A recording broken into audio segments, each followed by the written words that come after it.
салом бинандагони азиз, тозаҳои тоҷикистону ҷаҳонро аз студияи марказии радио Зудӣ дар Прага пешниҳоди шумо мекунем. Нахуст таваҷҷӯҳ намоед ба сархати мавзӯи барнома имрӯз 16 июл. бузургтарин офати табиӣ дар Олмон бар асари борону обхезии ахир 10 нафар ҳалоку садҳо каси дигар беному нишон шуданд. вазири маорифи Тоҷикистон баҳси маршировкаро хасакӣ номида аз тамрини муассилини тоҷик ҳимоят кард.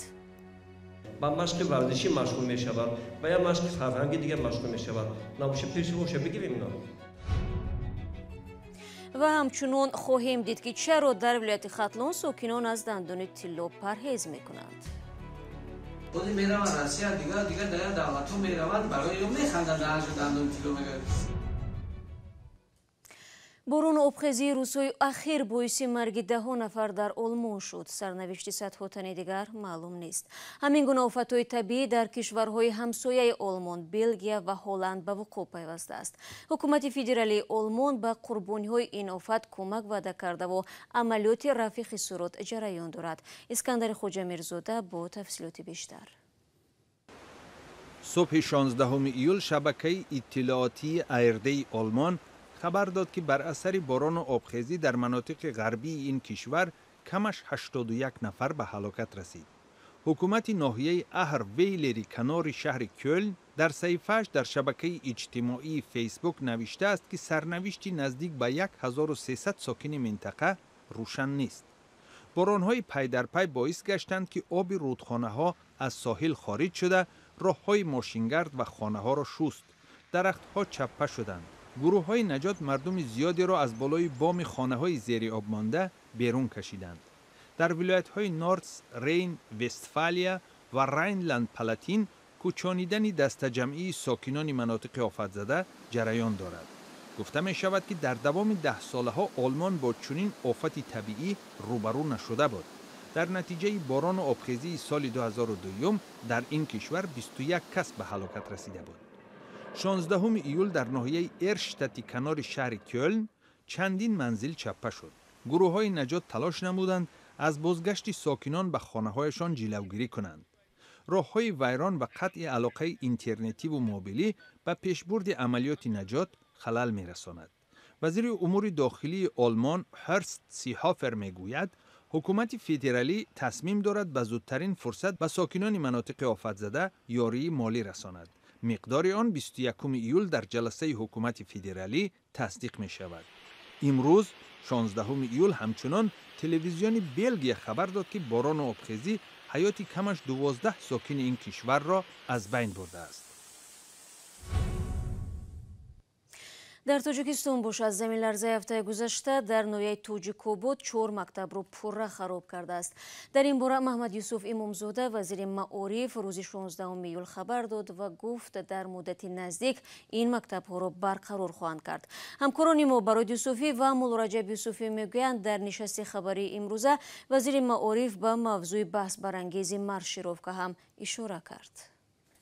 аз дарс берун аст. мо аз касе аз дасташ китобро нагирифтем. вазири маориф ва илми Тоҷикистон ба танқидҳои ахир дар бораи маршировкаи донишҷӯён посух дод ва баҳсҳои атрофи ин мавзӯъро як чизи хасакӣ номид. даҳҳо донишҷӯи донишгоҳҳои муқими Душанбе ин шабу рӯз барои таҷлил аз 30-солагии истиқлолият дар раҳпаймоиҳо машқ мекунанд ва ин кор интиқоди зиёдеро ба миён овардааст. вазири маориф гуфт дар бораи маршировка он қадар баҳсе ба миён омадааст ки гӯё дар Тоҷикистон ягон мушкилоти дигар набошад. ин қадар проблема дар марзи Тоҷикистон Афғонистон аст. ин қадар проблемае ки дар дигар ҷоҳо аст. ино касе намешнавад, намебинад. бача меяд 1 соат машқ мекунад меравад. хай фарз кардем пагон меравад футбол бозӣ мекунад. ба машқи варзишӣ машғул мешавад. ба я машқи фарҳанги дигар машғул мешавад. набоша пешвоша бигирем на. вале бисёриҳо ба мавқеи вазорати маориф розӣ нестанд. ҷалби донишҷӯён ки ба гуфтаи муҳассилин дар аксар ҳолат маҷбурӣ сурат мегирад, интиқоди зиёдеро ба миён овардааст. фаъолони шабакаҳои иҷтимоӣ менависанд, ташкили издиҳом дар шароити пандемияи коронавирус хавфнок аст, чун метавонад паҳншавии бемории COVID-19-ро тезонад. худи масъала хеле калон аст. масъала албатта хастагӣ онтавре ки мегӯяд нест. ҷавоби вазир мешавад гуфт ки хастагӣ аст. аммо он че ки ба масалан намуна овардааст аз кишварҳои آمریکای جنوبی من و چند نوار پیدا کردم و اونها رو در فیسبوک گذاشتم که ببینید در اونها شیوه زوری همین معرکه ها اونهاست.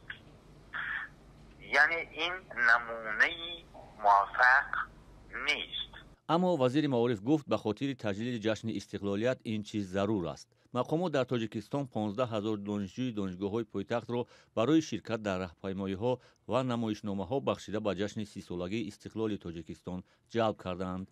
مراسم قرار است 9 سپتامبر امسال برگزار شود.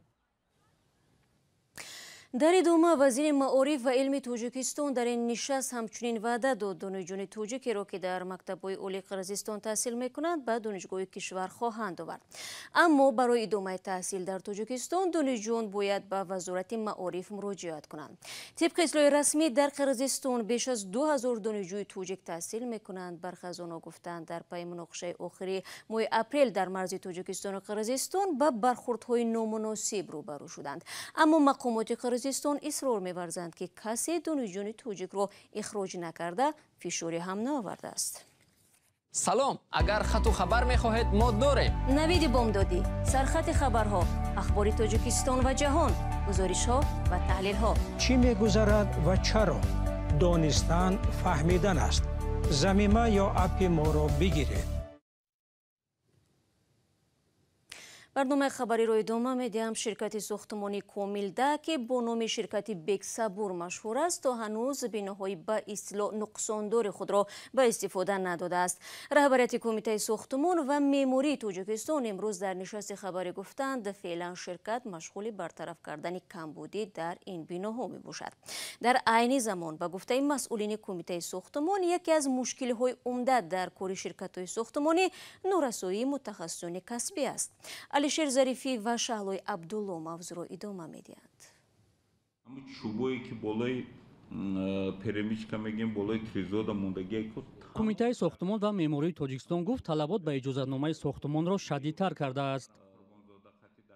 رهبریت این نهاد از کمبود متخصصان کسبی در شرکت‌های ساختمانی نگرانی کرده تاکید نمودند که نظارت را بالای کار شرکت‌ها پرزور نمودند. بسیار بعضی مدیر تکنیکی ندارند. یگان کارگر پروفسیونالی کارگران ندارند. برای همین رد کرده شد. نسبت به سال‌های گذشته در خط رد کردن اجازتنامه زیادتر شده است.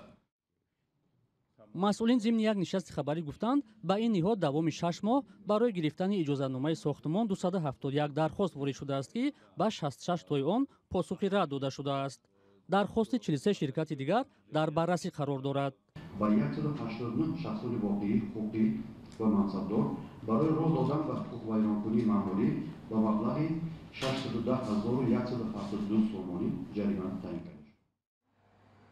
جدی نگرفتن عامل‌های بخطری از جمله نزدیک بودن مسافه بین بناهای ساختمان و راه پیاده‌روی ساکنان از شکایت‌هایی است که بارها از سوی ساکنان صدا داده است. مثال می‌بینیم که کار کرده شدن یک طرفش طرف آدمایی که راهگذرا در بالای آنها کار می‌کند احتمالیت دارد که همون یگان چیز افتاد با بالاشون. خیلی چیزا مثال احساس می‌کنیم یا رنگی کنن که این بخطری شاه با ما بسیار خوب من دویده نتونم. به خطری پیاده‌گردا هم جایی که عمارت ساختن محکم کردگی باید بعد دیوار گرفته با از همون جایی که خطرناک دور کردگی. در کمیته گفتند بر اساس طلبات مسافه بین بناها 20 متر پیش بینی شده است، اما ساکنان میگویند این طلبات نه همیشه رعایت می‌شود. سالهای اخیر در شهر و نواحی کشور ساختمان بناها بیشتر شدند. مقامات همواره از تغییر یافتن سیمای شهر و ناحیه‌ها صحبت می‌کنند، ولی ساکنان از رعایت نشدن چاره‌های بخطری در محل ساختمان‌ها ابراز نگرانی می‌نمایند. فعلا در تاجیکستان بیشتر از 2000 شرکت و تشکیلات‌های ساختمانی و پودرچی فعالیت دارند.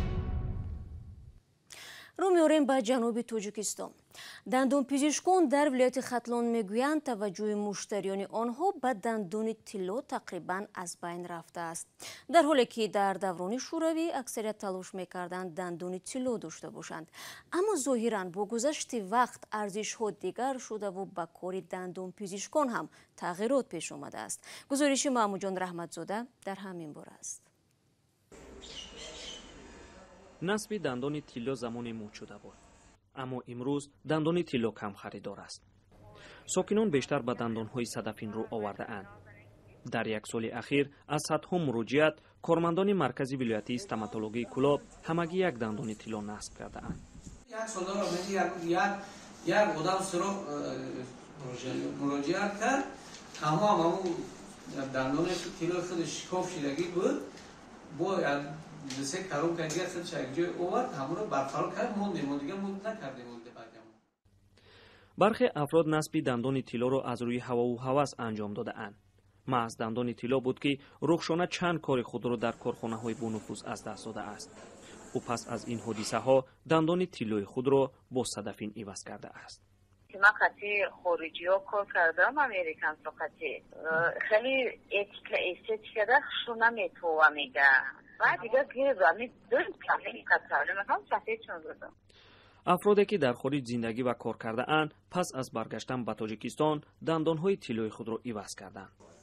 حسین دانیاروف دندان پزشک تاجیک گفت که بدبینی از دندان طلا در خارج ساکنان را وادار کرده است تا آن را عوض کنند.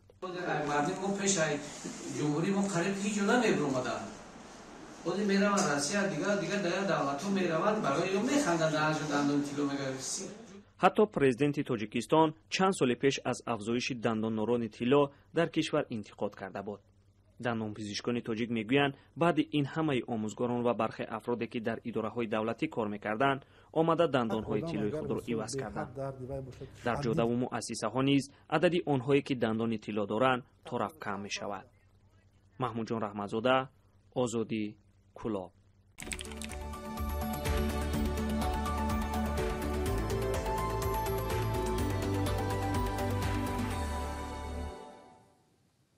акнун рӯ меорем ба шимоли тоҷикистон. ба зидди як сокини вилояти суғд бо гуноҳи такроран ба дарёи сир партофтани ахлоту пешоби 300 сархоб парвандаи ҷиноӣ кушуданд. додситони суғд мегӯяд ин шахс бори дуввум ба ин хилофкорӣ роҳ додааст. фарзон муҳаммадӣ ҷузъиёти бештарро дар даст дорад. ба зидди як сокини вилояти суғд бо гуноҳи такроран ба дарёи сир партофтани ахлоду пешоби 300 сархоб парвандаи ҷиноӣ кушодаанд. фурқат хоҷазода додистони суғд гуфт дустматов н пештар бо айни иттиҳом ба ҷавобгарии маъмурӣ кашида шуда буд. мавқеи дустматов ба қазия маълум нест. додистони суғд рӯзи 16 июл гуфт ин шахс 300 хугро дар як ферма дар деҳаи деҳмои ноҳияи ҷаббор расулов парвариш мекунад. дарёи сир ҳам аз байни шаҳри хуҷанд ва наздикии деҳмой мегузарад. боиси гирифтори одамо ба бемории сироятӣ ва устухонӣ шуда метавонад бо аломатҳои ҷинояти моддаи 226 қисми 1 кодекси ҷиноятии ҷумҳурии тоҷикистон ки ҷавобгарии ҷиноятиро барои ифлос ё олуда кардани обҳои рӯизаминӣ ё зеризаминӣ муқаррар намудааст, парвандаи ҷиноятӣ оғоз карда шуда баъди тафтиши пурраву ҳамаҷониба барои моҳиятан баррасӣ намудан ба суд ирсол карда шудааст. ин банди қонун аз 140 то 240 соат кори ҳатмӣ, ҷарима ё то 2 сол маҳрумӣ аз озодиро дар назар дорад. бо ин ҳол маълум нест хуккоро дар ноҳияи ҷаббор расулов таҳти чӣ шароит парвариш мекунанд ва гӯшту равғани онҳо барои чӣ коре дар назар гирифта шудааст. дар тоҷикистон парвариши хук роиж нест, вале сокинон сари чанд вақт аз ҳамлаи хукони ваҳшӣ ба мазора ё заминҳои кишташон хабар медиҳанд. мақомот мегӯянд шумораи хукҳои ваҳшӣ дар кишвар дар 4 соли ахир 2 баробар бештар шуда ба ҳисоби онҳо ба 70 000 сар расидаанд. фарзон муҳаммадӣ, радиои озодӣ, шаҳри хуҷанд. бинандагони азиз, дар ҳамин сониyaҳо вақти барнома имрӯз ба поён мерасад. ташаккур аз шумо ки то ин лаҳзаҳо бо мо будед. хабаргузоришҳои дигарро чун ҳамеша дар сомонаи радиои озодӣ зери нишони www.ozodi.org ҷустуҷӯ кунед ва гузоришҳои видеоиро дар саҳифаи озоди видео бубинед. бинандагони азиз, рӯзҳои истироҳати хубе дошта бошед ва то мулоқоти баъдӣ худро эҳтиёт кунед.